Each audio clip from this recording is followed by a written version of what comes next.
ตล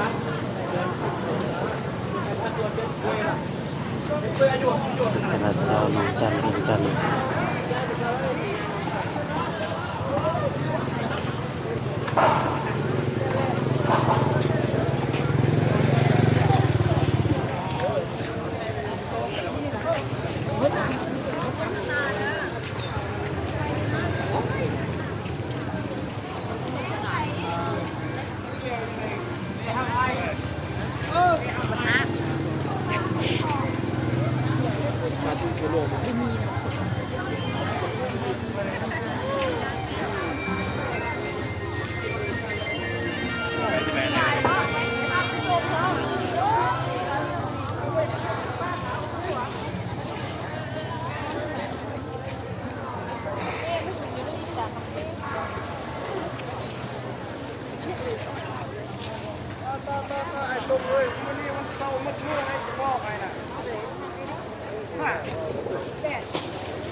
เป็นแนวเนี่ยขับแนวขับถ่ายแนวเป็นตั้งใจเก่งจะส่งเป็นชื่อ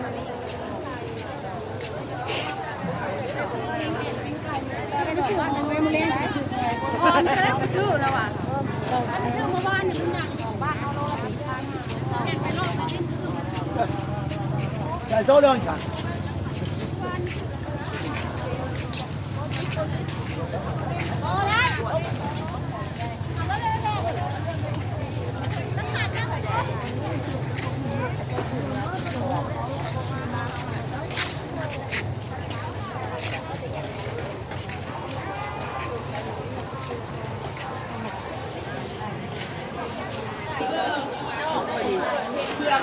9 โมง 10 โมง 11 โมงก็อย่านอนเด็กเมา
12,000เอาเบิดไว้12,000เอาเบิดบองอันนี้เป็นเบอร์เริ่มไปเก็บเลย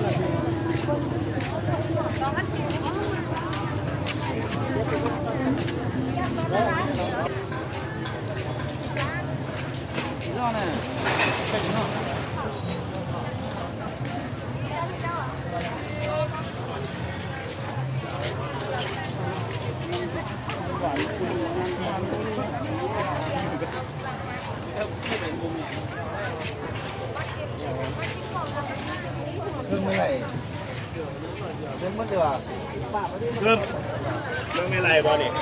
เม่นมืดว่ะ เราลงก็จะต้องลงตามด้วยนะ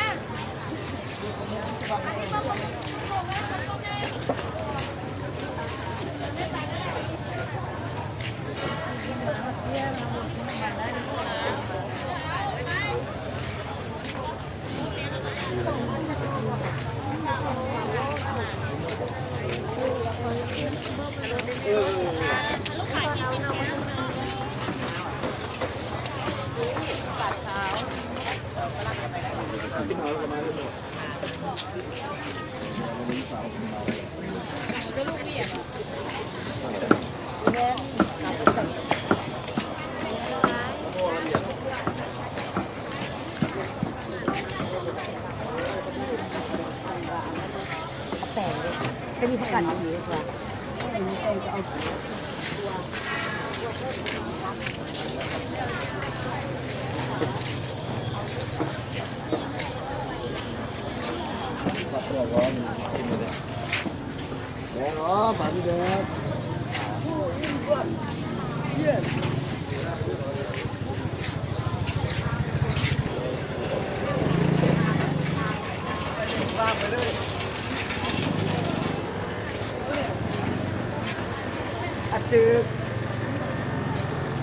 จึก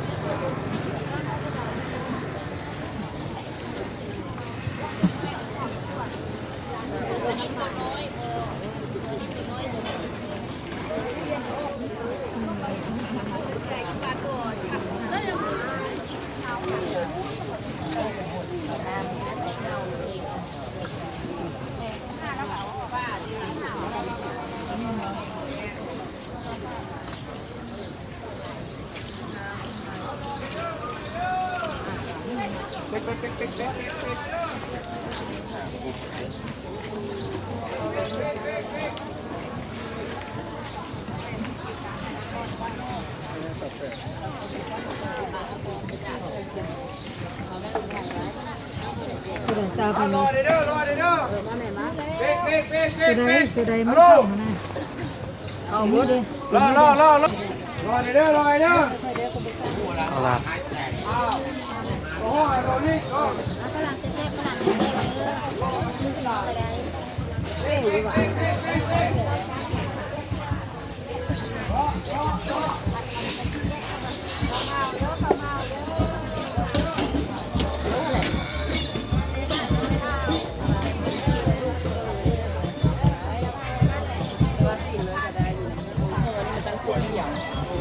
มาซื้อหมกซื้อเนตเด้อเนตปลาน้อยหมกเป็ดน้อยมาเด้อมาเด้อ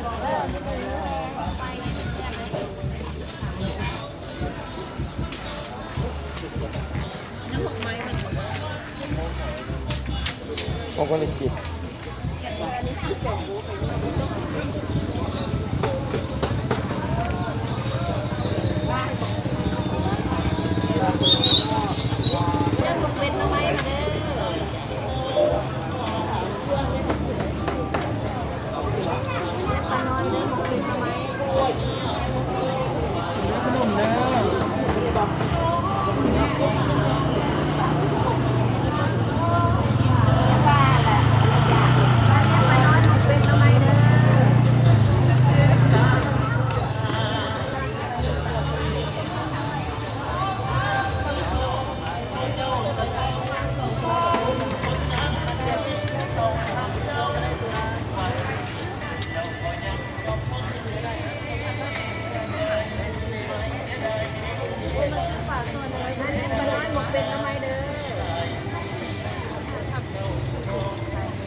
ไม่อย่างวันนี้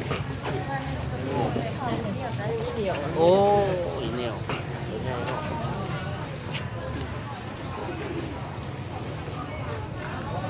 ตลาดมังอะไรนี่ นี้นะอันนี้สิเพื่อนแต่ก็มาอยู่ที่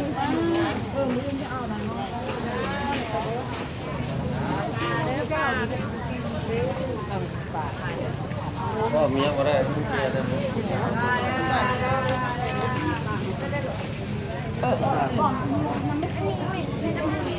แม่ขายเขาเนี่ย10,000เลยค่ะนี่นะ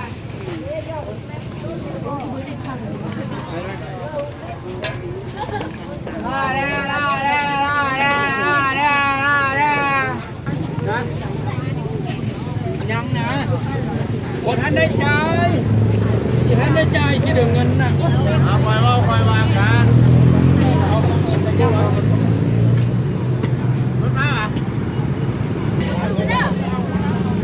คือของกายเอาอีกหนึ่งคันป้ายแล้ว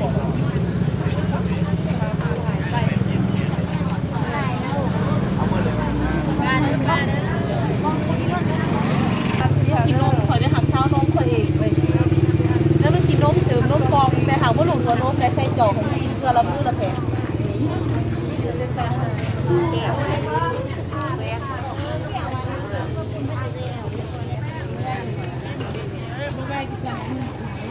อยากได้แต่ก็ได้ทำอ่ะ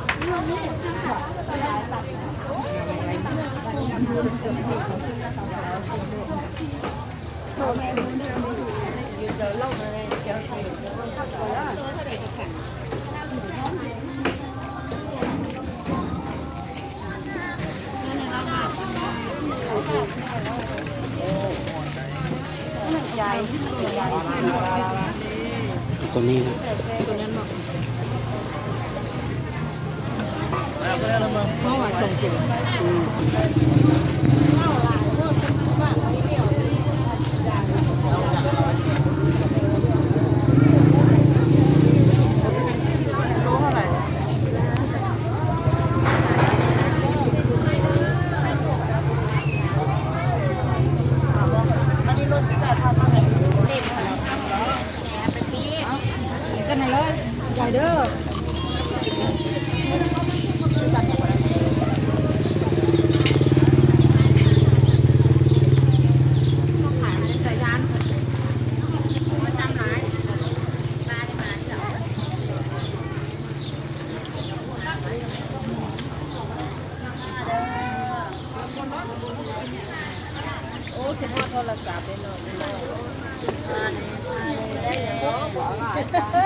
แฟน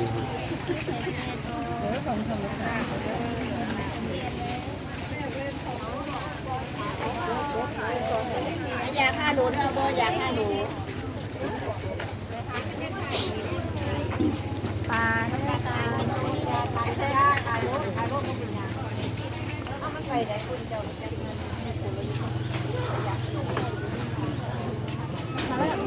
ไงเอาตัวนี้ก็ได้ ปู่ร้องอะไรตัว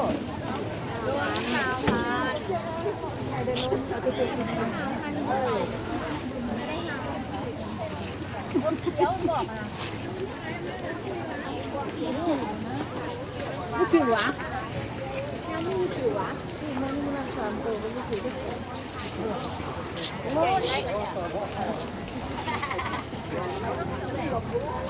ึ้นได้ต้นน้อยๆอย่างเดียวเด้งเลย